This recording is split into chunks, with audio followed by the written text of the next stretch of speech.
What's going on, everybody? It's your boy Chad C. No Roper, and you are tuned in to the Amplifier Community Connection Podcast. Today is a special day, man. We got the good brother from Milwaukee, Wisconsin, who's been doing some amazing things, man. This brother started off as a youngster that used to sit in rehearsals when his older brother and I used to have groups. His brother had a group called the Ecclesiastes, and we were called New Creation. Me, Jermaine Rideout, Mario Brown, Tim Campbell, and Wardy and Torrance. We're all in the group with Tyrone and and he used to be the little guy, man, sitting in the corner. We was like 16, 17, 18. He was like 12 or something like that. Just soaking up the game of the old school cats who was trying to figure it out. And then my boy Mario, they used to be my boy Mario. Everybody knows one of my good friends, and he called me and said, "Bro, have you heard Tyrone, little brother?" I said, "Marcus?" He's like, "Yeah." I said, "What he doing?" He said, "He's singing." I was like, "No way, bro." He used to be in rehearsals with us. He's like, "Nah, man, you really got to check him out." And when I tell you, I went to see him at a Scott Gwen and Conqueror concert. And I said, no way this is the same Marcus. But I mean, I know I can obviously see it was, but I was blown away, man. And from that time on, bro, you've been doing some amazing things. Amplifier started in started in 2021. And at the time we had Amplifier was a thing where we had participants, where we had 4 artists from the city of Milwaukee that we would teach and give them game on the music industry. And I would bring in different people, Rico Love, Marcella, Rakia. I brought in so many different people from the music industry to talk to them and give them game. Mario Brelove, who we actually had on the podcast, was the attorney they spoke with. Like we had the meeting with so many different people and giving them game. And then they also got a grant to do things for themselves as artists, shoot videos and promote their projects that they had coming out. And one of our participants was Marcus. And since then, not saying he hasn't been doing big things anyway. Let me say that first. It wasn't us who made him who he was.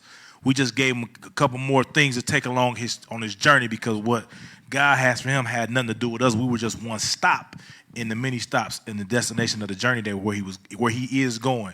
So without further ado, I want y'all to welcome my brother, Marcus McFarlin. How you doing, bro? I'm excellent, man. This is such a blessing to even be sitting here next to you, Milwaukee native, someone who's contributed so much to the city on a musical level.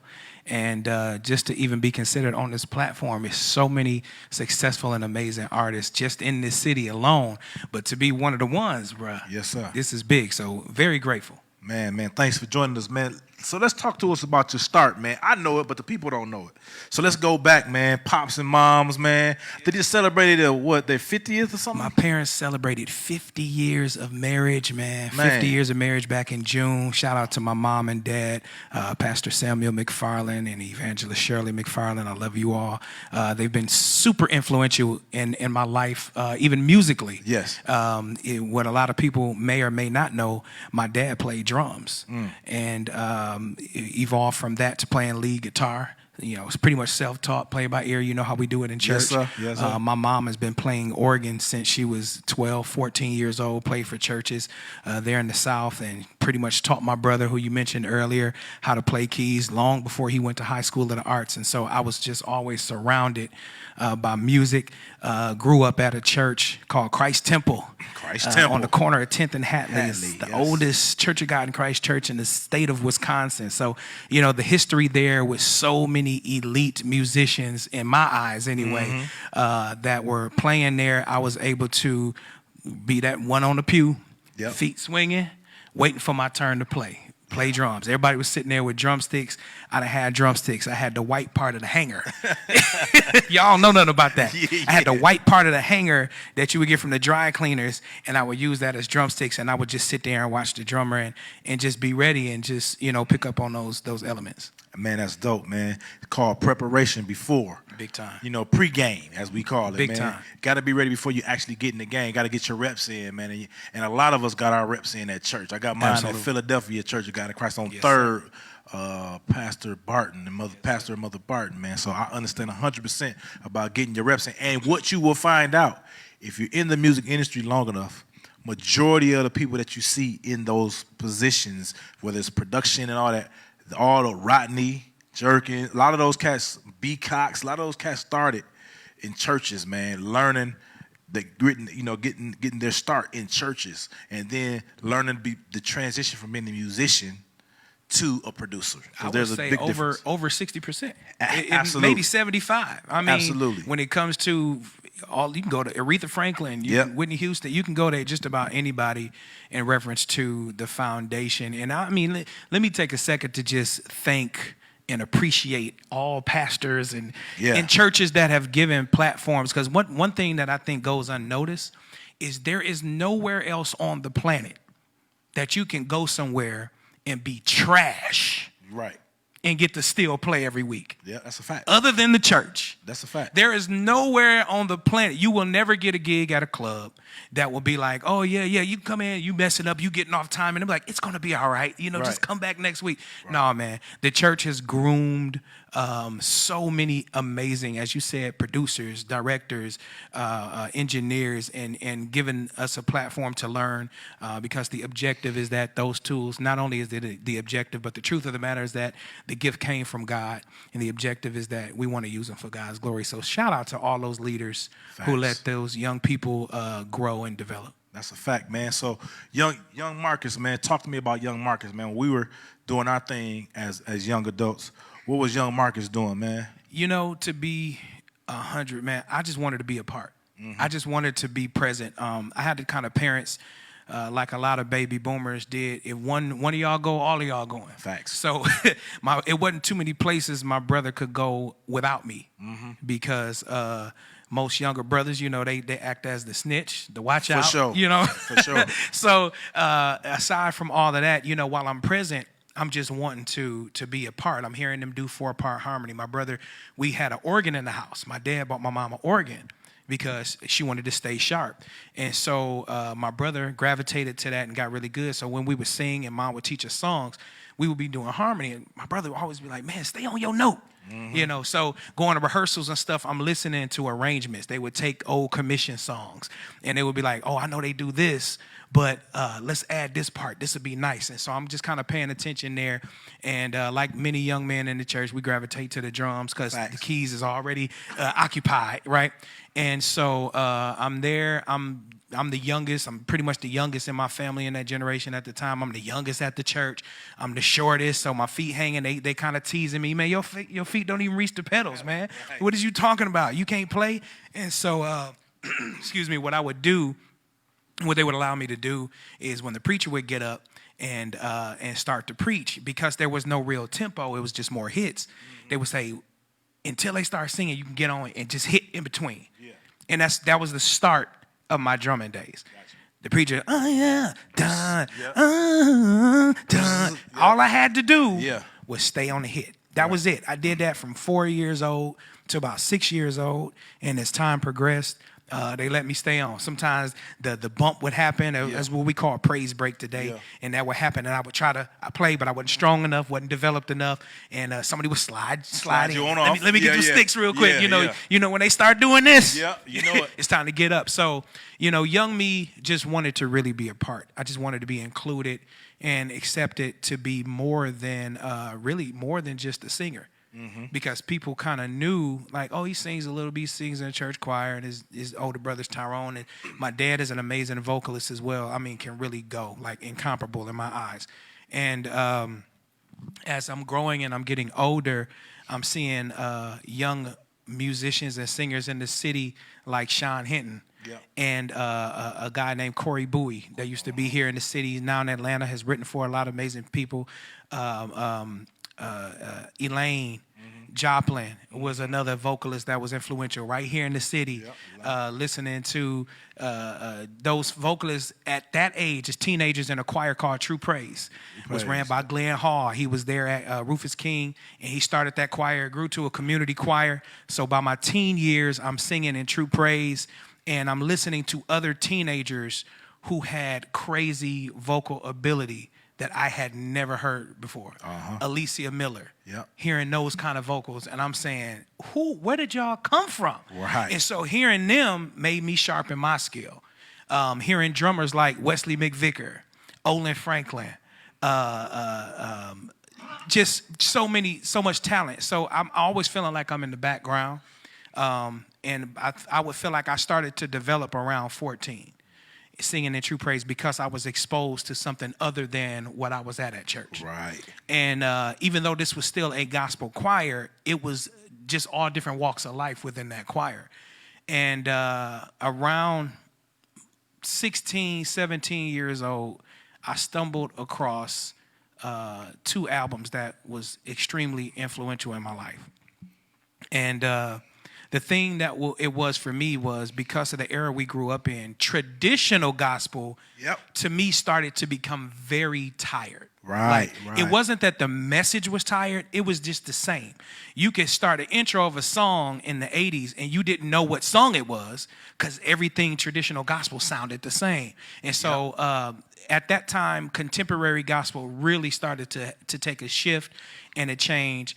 And I came up on an album by a duo called Dawkins and Dawkins. Yes, sir.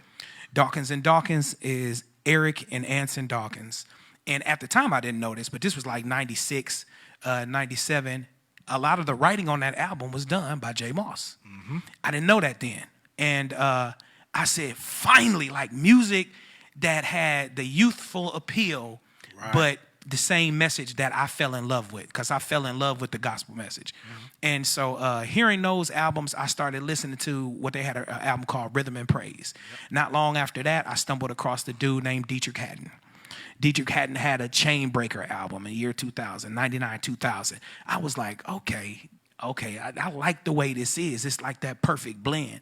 Around that same time, I come across Kim Burrell and Mary Mary. Like at the same time, they were handing out demos at the National Church of God in Christ convention in Memphis, Tennessee. Mm-hmm. And I ended up catching a demo, and I heard Kim Burrell and the way that she would bend her vocals with that jazz power. Yes. I was like, it ain't no dude singing like this. Right. And so in my eyes, I'm saying, like, if I can add the masculinity to what she's doing vocally, I think this could be something. Like, but not on the artist tip. Yeah. Because I never was seeking out to be an artist. Mm-hmm. And so hearing those albums was like the foundation of what you kind of hear and see today. Man, that's beautiful, man. You definitely named some heavy hitters. I was watching the R&B Money podcast with Tank and Jay Valentine, and people were they have a thing where you name your top 5. He did some top 5. Yeah. Right? So he's asking, who are your top 5 R&B artists, R&B artists, R&B songs? Yep. And one time, I forgot who the guest was, but when he named the top 5 people, he was, they'll do the normal, Usher, Stevie Wonder. My man said Kim Burrell and Marvin Sapp. Yeah, man. It took them by some. Now, obviously, Tank grew up in the church, so he was rocking. He was like, "Oh yes, 100%." Right. But a lot of times, people fail to realize, if you really want to go to some really people who really skilled at singing with some soul and some feeling, you gotta go to the church. Yep. You gotta go to the church, bro. I mean, Whitney Houston gets the accolades of one of the greatest singers alive because it's literally a gospel artist singing R&B or pop music. Yeah. Literally, that's what you get. So it's like for me to hear you say Kim Burrell, Jay Moss, all these different, it makes total sense. Dawkins and Dawkins. Dude, they literally, Eric went with the Underdogs and took gospel music and put it in R&B. And put it in there. And same thing, Warren Campbell and so many others to name. But like, I think I was listening to Justin Timberlake and Tori Kelly, because Jay used to lay a lot of the demos and the rough draft copies for the songs that they wrote for them. And they would often say like, man, Jay Moss, or they would say like the Kim Burrells. Yeah. Because the vocality that they brought even to gospel music, it was such a game changer. You really got everybody, trying to do it. And it's hard to pull away from it, because as far as I'm concerned, man, if God is the creator, and he is of all things, he created music and sound, why wouldn't Why wouldn't that be the foundation? Absolutely. Why wouldn't that be the authenticity of all things music? And so my goal, even as a young man, has always been to be true to the message and the gift giver. I'm often convicted by Romans chapter 6 that talks about us being instruments of righteousness. And as far as I'm concerned, is if God gave me the gift, I feel like it's only right that I give it back. Absolutely. And so by giving it back, I was telling my boy, Derek Staples, shout out to D Stapes, I was saying, man, Satan didn't put in on this. Right. He ain't put in on this at all. He didn't put in on my craft, on my skill. Are there artists that I admire? You can't knock good stuff. Yeah, and just kind of a quick story. I dug Drew Hill, Cisco, just his performance style and all of that. 112 were those people, and I remember driving into my own conviction. My parents didn't play. First of all, don't get into my car, and after I get in here, I see it's on V100, right, or a secular station, Yeah. And so I had bought my first couple R&B albums with my own money, and I had always borrowed them and listening to P. Diddy on the bus, holding my guys' CD player, the Walkmans, and like, man, let me hear that All About the Benjamins, man. That guitar line is just strong to me. And I bought Carl Thomas. Emotional. I bought that album. Summer Rain, some of those songs. I was like, didn't know he was a church boy. Yes, actually church guy. Aurora, Illinois. So I'm listening to people who obviously there's that connection again because of the foundation. And so one day I'm driving. I had Cisco playing in the car, and I just felt like, man, I can't keep getting up in front of the body of Christ and have all of these other things going through my spirit that didn't give me direct connection to encourage people, through gospel music. And so I had to pull away from some of the music that I was listening to, because as many of you all know, there's influence in some of the music that you indulge in. And just like a couple months ago, I'm on the Tom Joyner boat cruise with the artist I'm sure we're gonna get to, and I sing my part. And who's in the audience? Cisco and Drew Hill. And he comes back stage and say, man, you were amazing. Man, it just blessed me so much. And I couldn't help but for a minute think like, this is the same dude I admire from the perspective of, yes, the message he was sharing at that time I had to pull away from in order for me to tap into the gift God gave me. And now it's a blessing to him. Right. So, I said all that to really say, being true to the heart that God has given you, being true to the gift giver, it will always come back full circle. The question is where will you be when it comes back full circle? That's a fact, man. Not me. I listen to everybody, bro. Jodeci, Boys II Men, you can anybody you could think of on the secular side. I listen because I started off with the commissions and stuff because my mom was evangelist like in the church, But I remember listening to Full Moon, right? Brandy's Full Moon. And I'm like, man, whoever is writing these songs and doing these, I remember hearing Joe, Angel in the Sky, she was underrated, right? So I'm like, is that Joe singing in the background? Didn't know until we were all credit readers. Yes, and we would see background vocals, Joe Thomas. You know what I'm saying? Yes, sir. So I was like, man, whoever this dude is, I'm trying to be like that. I'm trying to make the arrangement sound like this.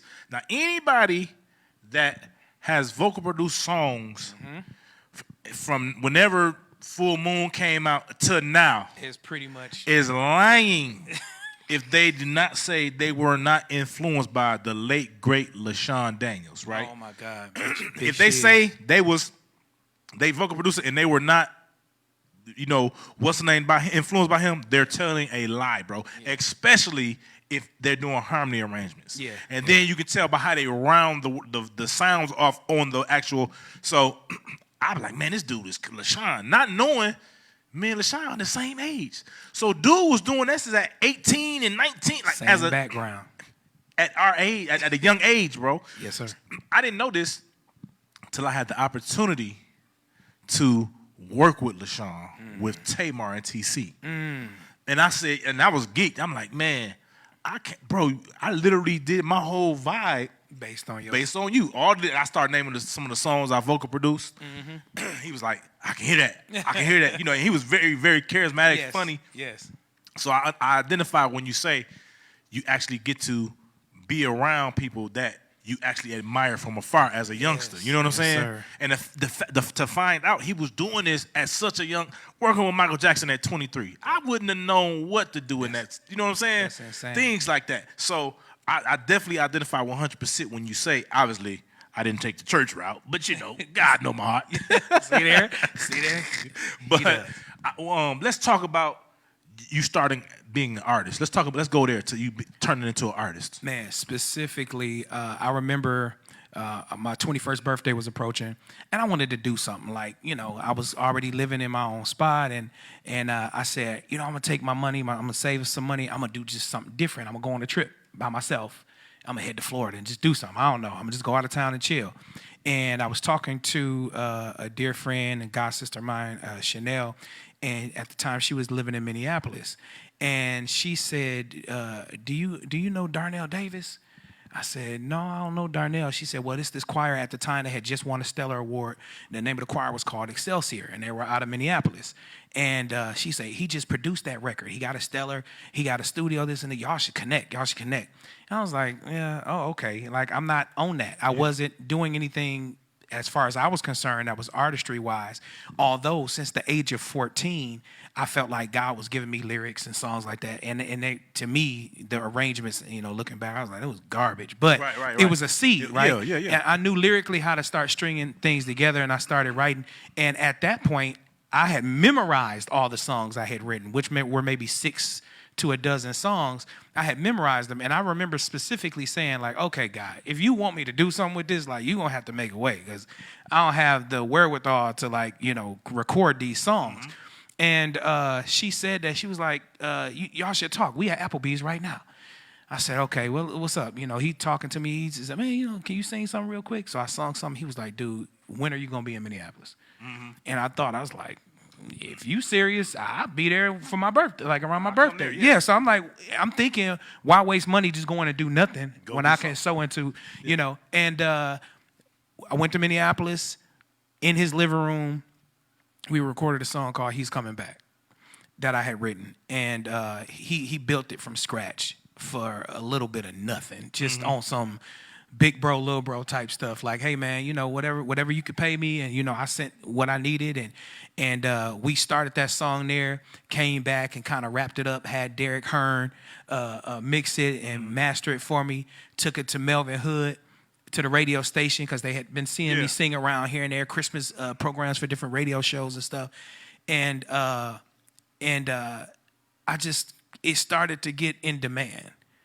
Even before the song kind of took off locally. And, you know, I remember saying, I'm going to have a concert just to share. This is what I've been writing, y'all. Just come check it out. Right. And I did it at my church. It was completely free. And 250 people showed up. And I'm looking like, okay, y'all know people cap all day. Hey, I'm having a concert. Oh, yeah, I'm going to be there, man. What time is it? Right. And so I'm like, I'm not expecting much but my local church, which was probably around there about 75, 100 people. So I'm expecting them to come out and some family and friends. 250 people show up. So I was like, okay, all right. 2005, fast forward to 2005, I do it again. About 300 show up. 2006, I switched it up, did something different.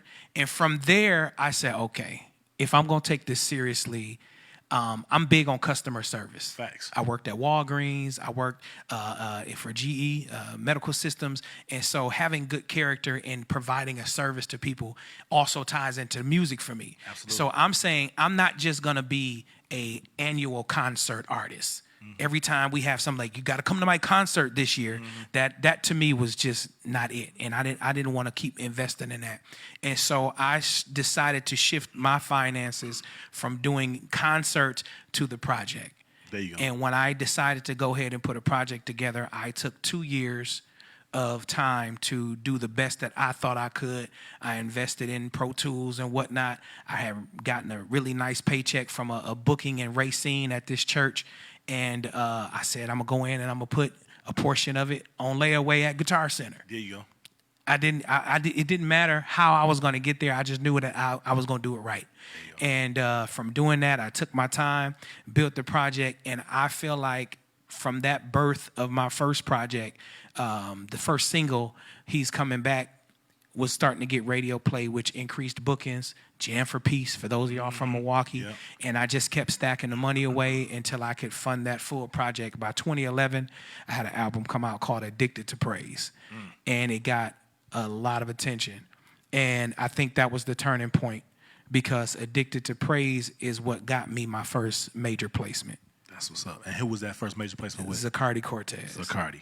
He can sing. Zacardi Cortez is an amazing voice in this day and time. And it was as simple as, I mean, if I can just inject right here, you know, there were often times in building that project where it just felt like, you know, who's going to want this? Right. You know, but remaining true to the fact of, like, why did you start doing it in the first place? Well, God gave me these songs and I think they should be heard. Okay, then focus on that and not, I hope this get an award. Right. Focus on why you started it. Right. And so I'm like, okay. And I was out of town with my wife one day, visiting family, and I get a call from a gentleman by the name of Henry Sapp. And Henry Sapp had just seen me at something called the AP Awards that was here in Milwaukee. It was called Anointed Pages Magazine. And I had won Best Male Soloist on a local level. And he called me. He said, hey, man, we got a program coming up, back to school thing my brother's doing, my brother Marvin Sapp. And he wants you to be a part. I said, okay. All right, when I need to be there. He gave me the date. Long story short, I get out there. I do what I do.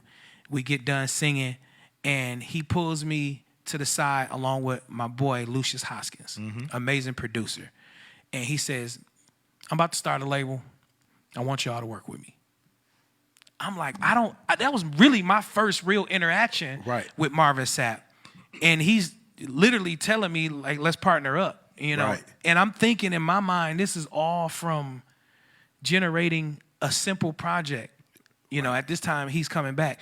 Generating a simple project, just be heard and to just be taken seriously. So that was like the birth of the real artistry / songwriter. That's what's up. And if you don't take you seriously, why put somebody else? Nobody else. And that's what a lot of time people do. We do things, both of us do things for the city, and we do them for free because we know what it's like for it to not have the revenue. And we'll do things for free, and some artists that need the help won't even take the free help. Absolutely. But then you'll see them on social media complaining about why this ain't happening, why this. No, it's happening. You're just not taking advantage of it. And it costs you, man, listen, if there were things like this and other things that are going on that were from people who have accolades, who's really done it, who's like, I've done what a lot of the artists want to do. Absolutely. I've done some deals they wish they had. Yes, sir. For people. So I would, not saying just me, but whoever. So if it was a me when I was coming up, man, listen, that dude or female wouldn't be able to get rid of you. Man, what? I'm trying to be the assistant, I'm an intern, whatever. But it's just a different time now where, you know, they'll rather fantasize about it on social media than actually go put in the work. See, what I tell artists, and every artist, is this: two things. There's nothing like face-to-face contact with people you're trying to do business with. Yes, sir. Because how I got in situations is people will always see me. Back then, I had a goatee and hair. I wasn't bald. I had the 360 waves back then. Did. Yes, you did, sir. I had the crispy, the Oceans, man. Yes, sir. So they'd be like, who is the dude with the goatee and the waves that we keep seeing over here, you know, everywhere? L.A., New York, Miami, this and that, at Circle House, and these different places, and Atlanta, at Patchwork. Like, who? Why do we keep seeing him? Yeah. And then, I'll never forget one time, Sean Hinton. Yes, sir. Played with Mary. He's Mary's MD. We were in L.A. and Sean, they were having rehearsal, but in the evenings, Mary would go to the studio. So Sean convinces Mary to let us get a session. So we're walking into getting ready to walk. We was at Marvin Gaye's studio, I think, in L.A., and we're walking in, and Harvey Mason, who is now the president of the Grammys now, yes, sir. Harvey was walking out. So I'm like, Hey, what's up, Harvey? I'm Chase. Like, man, I remember you. You came to the studio with such and such and such and such. I'm like, oh, word, yeah, that's me. You know, I'm like, okay, well, he know who I am. Right. Yeah. So he's like, man, we just got through with Mary, man. Y'all kill it. Like, you could tell when somebody's successful. Yes, is sir. because he wasn't hating on us. He like, we just got through with her, man. She warmed up for y'all. I mean, y'all go in there and do y'all thing. Like, telling us to, get with it. Like, Yes, sir. So we get in the studio, and Mary looks at me like, now where I know you from? Where do I know? Yep. I'm like, I don't know. I was at your rehearsal a couple times. She's like, no, I know you Sean Big Brother, but where I see you at. And she's like, oh, I know where I know you from. And then we start talking about where with the studio sessions I was in, that she's like, yeah, you was engineering this, and you was throwing notes in off the side. And I'm like, who he think he is throwing notes? I'm like, yeah, that was me. I was like, I seemed like you was kind of mad, so I didn't want you to realize, recognize that was me. She's like, no. She's like, it's good to be, like, let me hear what y'all got, Sean. She's like, y'all hungry? I'm like, well, we not, but we can eat. I'm going to eat if you are. So I'm thinking she getting ready to say, well, let's get a runner to go get us something to eat. She's like, hold on, let me call my chef. Dog, she called the chef to the studio to make us food. Let's go, bro. Bruh. Like, you know what I'm saying? But it was because the familiarity with us, well, she obviously knew Sean, so she assumed she would, because Sean's a good guy. Yes, sir. He's not going to bring garbage people around. You know what I'm saying? Absolutely. So, but then the fact that she knew me from not with Sean, it was for something else, was like, you got to just keep putting your places in the right putting your face in the right places. You know what I'm saying? Absolutely. And that's what is not happening, because people are banking on the internet saving them, when realistically that could be your detriment as well. It can definitely help you, because you can go all over. We all over the world right now, sitting here. Yes, sir. But if we're not actually touching the people, just because they're watching you, don't mean they'll purchase what you have. We already know that. You know what I'm saying? If you look at the analytics, you look at the numbers. I figured this out a long time ago, before analytic talk, in my opinion, was popular. Right. I started noticing that the likes or subscribes or whatever, I was only getting about 1% to 2% of those who would follow. So say you got 5,000 followers or whatever, I was only getting like 1% to 2% of that, like, even responding. Right. And then even before the social media days, I would kind of calculate. I could almost tell you how many people would show up because of how many people would like the flyer, right? Right. It'd be like 500 likes. I said, cut that in half. Yep. All right, 50% of that might show up, and then you cut that in half. There you go. That's going to be your core. So be expecting 150 to 175 people Facts. to show up. And every time I said, okay, now that I figured out the math, I figured out it's not feasible for me to have a concert unless I got sponsors, because the idea of being able to invest in yourself is using other people's money. Facts. Right? Using other people's money. OPM. You might hear those acronyms more. But using other people's money, not in a shady way, but in a way where it doesn't break your bank. Thanks. And there was a vow, and I stay true to it today. If my wife was here, she'd amen me. But I told her before we even got married, because when we first got married, I was starting to acknowledge, like, I think this artistry thing is going to be something I take on seriously.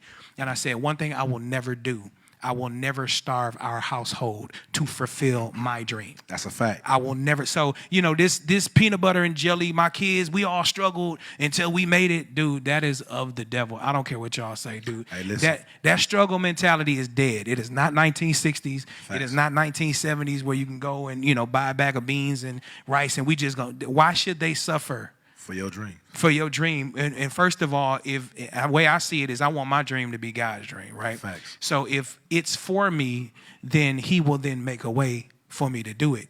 My first responsibility was home. Facts. So for all y'all out there that's making y'all spouses struggle, your kids wondering why their shoes are talking because you like, well, daddy's going to make it one day. No. That's not their fault. Facts. And we have to be responsible. And what we'll realize is that when we become responsible to what's at home, God will take care of everything else, man. Absolutely, man. And another thing you ought to also remember is our community is a community of helping. We want to stay real. Yes, sir. So if in that case, you got to also understand that God has things for you that he doesn't want you to share with certain people that's around you. And until you get rid of those people around you, those things will not come to pass. I'd never forget, I got my production company, Big Sound. Yes, sir. One particular producer left in the month of October. The month of November, my company made the most money it's ever made that whole year. That timing, boy. So literally, The disconnect. he was literally waiting for that person to remove themselves. I didn't have to remove them. They removed themselves. Absolutely. And once they removed themselves, everything just started literally, it was like holding a 300-pound weight trying to go up the stairs. You just got rid of the weight and boom, you know what I'm saying? No, the weight shook off of you and then you started going up. So literally from that moment till now, everything has literally been on an incline. That's amazing, man. So what that told me was use the airplane approach. There's a reason they give you this long speech when you get on an airplane. Yes, sir. In case of an emergency and the oxygen pressure changing, please put the mask on yourself, then assist others. Yes, sir. You can't do nothing if you can't help yourself. So to me, that's the advice you just dropped was extremely important because a lot of times people think you're supposed to go through it with them when realistically, if y'all are a team, y'all should be growing each other. It shouldn't just be yours and not the other person's, your significant others or your group member or whatever it may be. Yes, sir. So I think that's extremely sound advice, man. And a lot of artists think it's going to happen overnight because of social media. If it happened overnight, in my case or your case, that was the longest night in history. That was the longest. It takes 5 to 10 years to blow up overnight. Man. It takes 5 to 10 Facts. to blow up overnight. And, you know, obviously the oxymoron and saying it in that sense is just to say that you do have to remain consistent in what you do. It's kind of like the same mentality as somebody going to the gym and you lift hard one day and you go in the locker room and look in the mirror like, man, I'm not cut up yet. It's like it takes time for things to tear, to break, to rebuild, to be developed, to be strengthened. And, you know, one thing about especially in any creative, in anything that you're pursuing, you can't get caught up in paralysis analysis. That's a fact. Because there's so many people in paralysis analysis where they are Googling the same question for the last 2 years. No action. And no action. You just constantly, wow, that was amazing. You looking at somebody else's amazing. Wow, like, wow, share. Oh, did y'all see this? Man, this is amazing. I support others. That's great. But when are you going to put action? Faith without works is dead. Absolutely. That's the part they forget the without works part. Without works. Faith without. So you can have all the faith in the world that you're going to lose 50 pounds. If you don't go put in that work, you're going to still have 50. And sometimes you may gain more of what's holding you down because you've never put in the action. And so I'm grateful that I've had that support system, my wife, my children, my parents, my family, that continue to motivate and push me in the direction of the gift that I'm doing. But even in the uniqueness of it, like I never thought I'd be the kind of artist that sing and play drums. Right. Because there's not a lot of, especially in the gospel industry, you don't really even see it.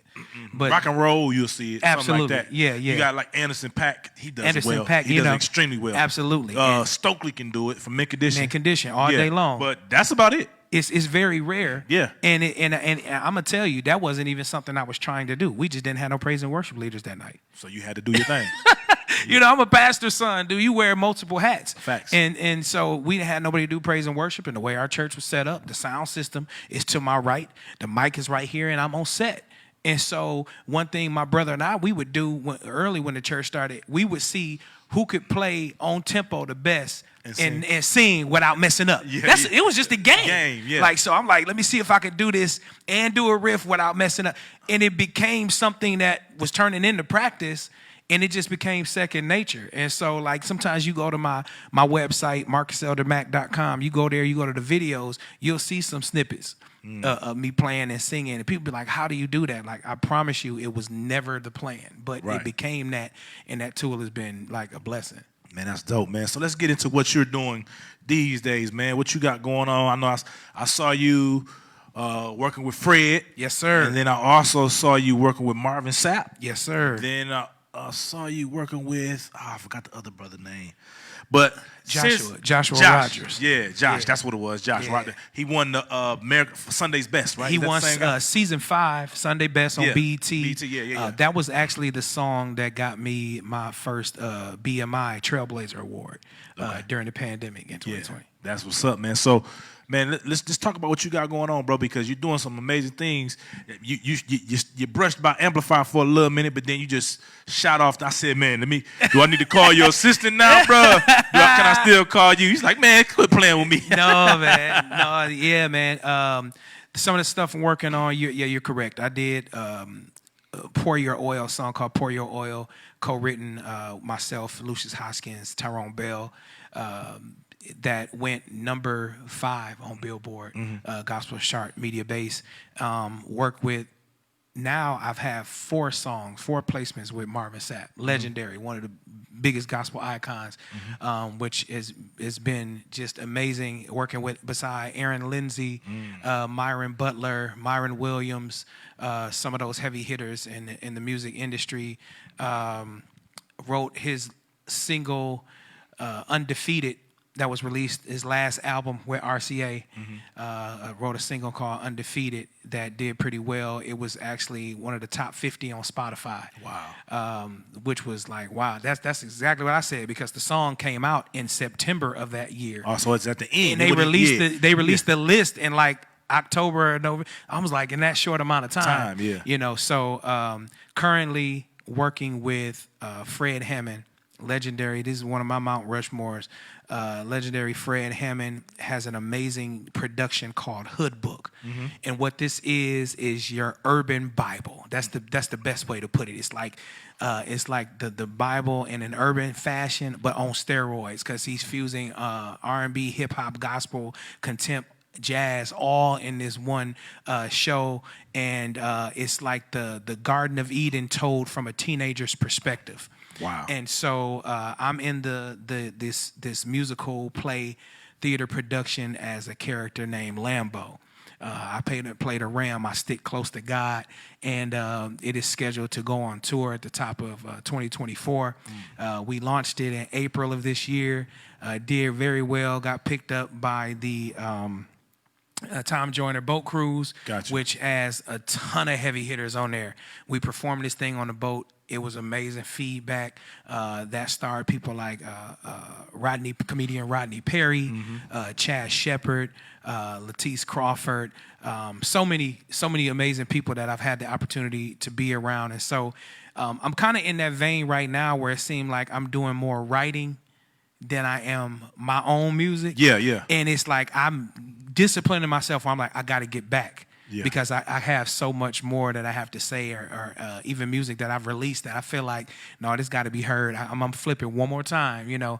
And so I'm working on a single that I have that's near to me that I'm looking to release soon, called God Did It. Gotcha. And this is going to get more involved with me playing and singing on the set. Normally when I sing and I perform, I'm usually just me and the mic and the band or whatever. I said, but nah, we're gonna take it back to the drums, and then I'm gonna do how I do it. That's what I'm talking about, man. And also the good thing is people don't understand is by you collaborating instead of competing with people, when it's time for you to do your project, they'll jump on it. Because the song I used for promo for you was our guy with Eric Dawkins, which is somebody who you looked up to, right? Yes, sir. So, like, how did that come about? I want to say 2010, 2011, somewhere in there. Around the same time I released my first full project, a good friend by the name of Eric Rideout had reached out, and he said, hey, man, he said, Dawkins is going to be singing in Memphis, and I know you go every year. He said, they need background vocals. They had just come back out with an album called Get Down. It was the first album they had in like 10, 15 years or something, maybe even 20. And they came back out with that album. And they need background vocals. They said, record yourself and the singers doing something and send it to us, because they big on blend. If y'all ever heard Eric Dawkins and Anson Dawkins, aliens when it comes to vocality. Like, you will not find a person whose tone is as rich and pure as these two brothers. And so we laid the vocals. My wife was one of the vocal singers, and another young lady. We put that down. We sent it in, and they was like, yeah, they good. So we went to Memphis, did background vocals there. They came to Milwaukee. We did another set. We were doing some spot dates, and they were just so cool and approachable. Eric, I called them one day on my lunch break. Mind you, I'm still working a job. I'm teaching at a school, and I'm on my lunch break, and I'm like, I got to do my next album, man. I got this song called Like My God that I produced by Jameen Thompson, Jay Skills. Shout out to Jay Skills out of Texas. I said, he got me this song that's amazing, and I would love for you to be on it. He was like, send it to me. Wow.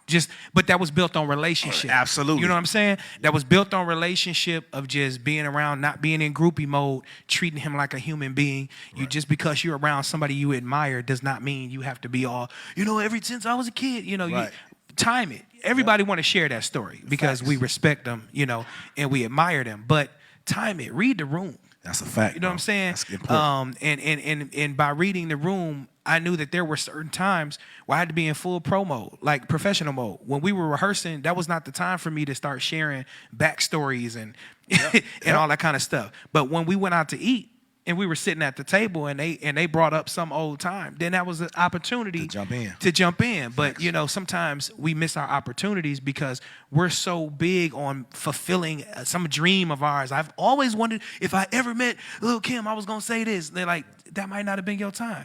And I can't tell you how many times I've seen artists that I admired, but because of that time, I was like, this ain't it. This ain't the right time. We just gonna cross paths again. Maybe we will, maybe we won't. Right. But this ain't it, and I don't want to come off the wrong way. So that relationship built. He laid the song. I can remember getting them stems back, bro. Going crazy. I said, I have Eric Dawkins on my computer singing my song. Like it was just, I just sat there for a minute, just like, this is unbelievable. And so when you talk about collaborations, one thing I didn't want to do moving into my second album was, unlike my first one, I did everything.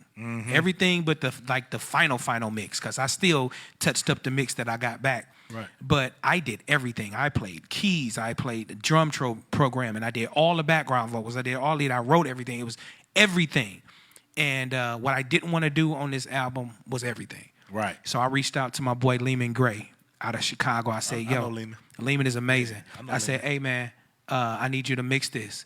Put his hands on it, did an amazing thing. He also co-wrote a little bit on there. I told Eric, he said, well, what you want me? I said, you write. I want you to do the bridge and vamp out. And we're going to kill it together. He said, okay. And that's exactly what we did. And when I became a part of Amplifier, this is where the blessing was. I didn't know that there was a grant involved in it. I was in it for the knowledge and the exposure and the relationship. And I knew you were a good dude, and anything you said in relationship to what you were planning or doing was going to happen. So I said, I'm getting on. That's it. When I found out that there was going to be a grant of, $10,000 that was going to contribute to anything we wanted to do music related, I said, I'm shooting a video. Yep. You flew out to Cali. I'm shooting a video. Because he was like, I ain't going to be at these next meeting because I got to go.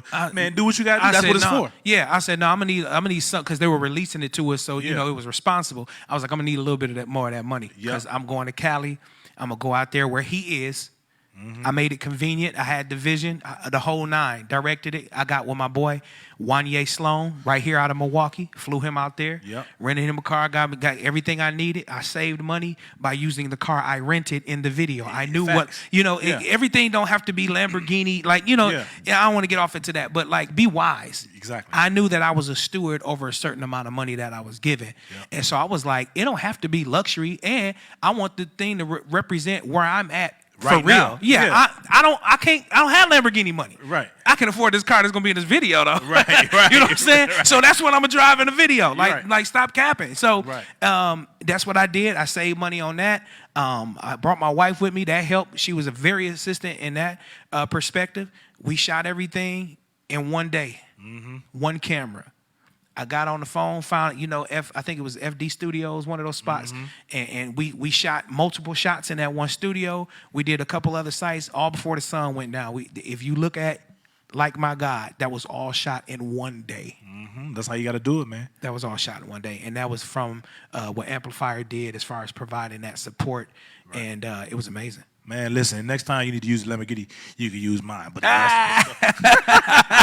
Let's go. I received it, dude. Anybody know how it's cheap as I don't care. I can have $300 million. I ain't buying no Lamborghini. People know how I get out. Listen. So, man, in closing, man, I was explaining to people before we started how skilled of a vocalist. First of all, Amplifier has the biggest supporter of all. This brother comes to everything I had, and yes, because he comes to everything, I said to him, if you ever need something from me, yes, sir, I'm coming free of charge. The man trying to argue with me about paying me. I said, bro, just let me just do it, and you make all the money you can make because you support me. It's not support if you got to pay me to come. Yeah. You know what I'm saying?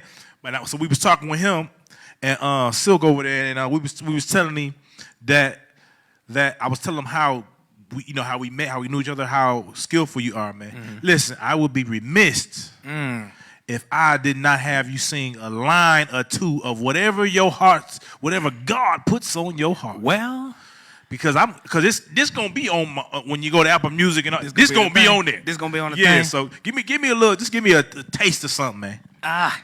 This OG asking. Yeah, come on, man. Let me tell you about a friend I have. He's the only friend that I have put all my trust in. In him I can depend.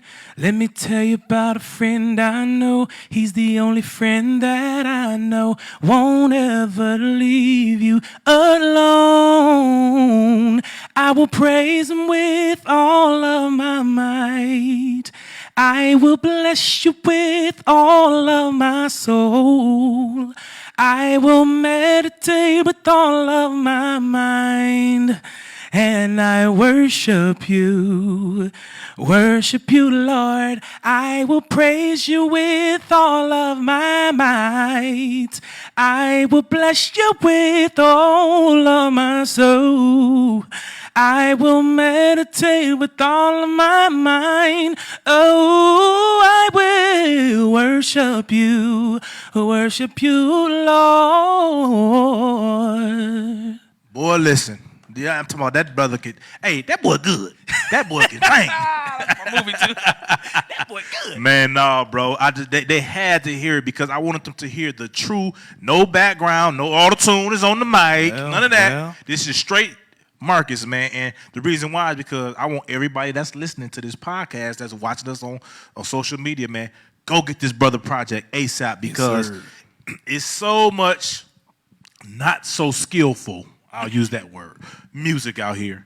When you actually have somebody who's doing it at an extremely high level, bro, you can be, you know how you watch Celebration of Gospel and all these different things, and it be a bunch of singers that can really go. Yeah.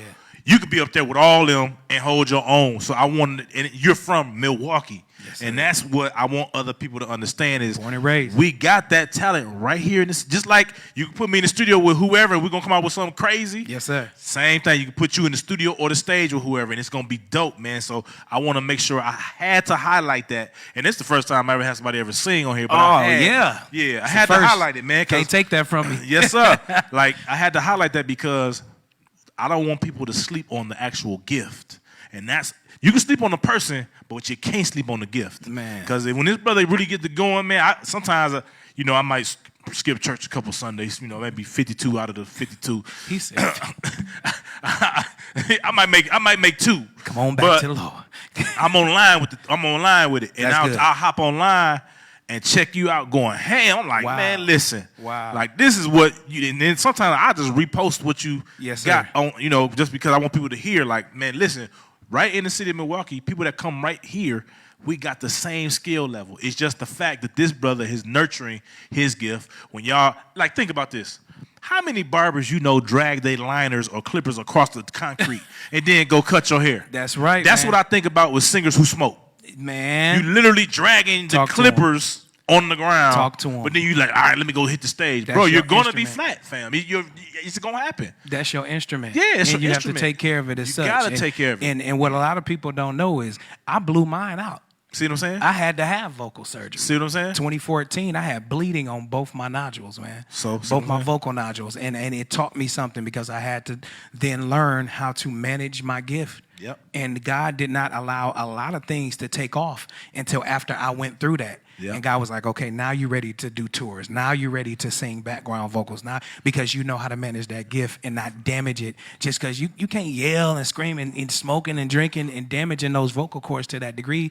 Y'all think is cute. But I'm telling you, if you value your gift and what God has given you, you got to take care of it. And that's what whatever music you sing. All Yes, right. sir. So that's a good, man. Listen, I think that's a great place to end, man. I want to thank you so much for your time, bro. Thank you for having me. You know, I know I can't afford what you costing these days, man. So we appreciate you coming through, man, and blessing this old stage, Doc. Any words you want to give the viewers, the potential artists, the up and coming on the way out the door, man, before we wrap this thing up? Man, I think we've said a lot today. I just want to remind the individual who feels like, you know, it's too late for them. I'm out of time. I'm too old now. You know, I thought by now I'd be at this level or that level. And we kind of talked about this a little earlier. You are right where you're supposed to be. As long as you are applying the faith and you're doing what you're supposed to be doing, you're taking care of the gift, you're putting in the work, do not get upset with God because you're not seeing things in your timing. Because the way I look at it, it wasn't my idea to give me a voice.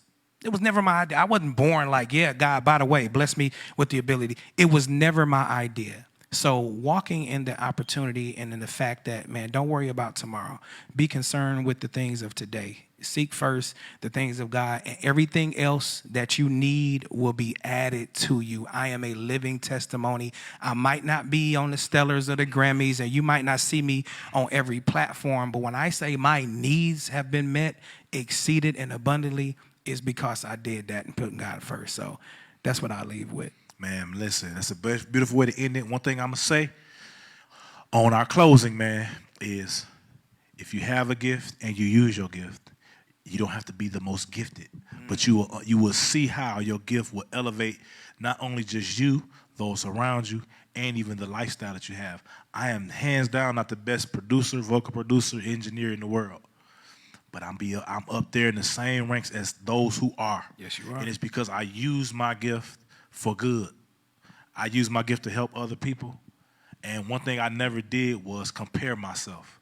I gave people their props, and I figured out how we can collaborate. And what we need to stop doing is competing and start to collaborate more. Yes, so one thing I want to leave you guys with as we part, a legacy is not what you leave for people, it's what you leave in people. And one thing about a dream, it never expires. Thank you, guys. I appreciate everybody. Y'all be blessed. We signing out.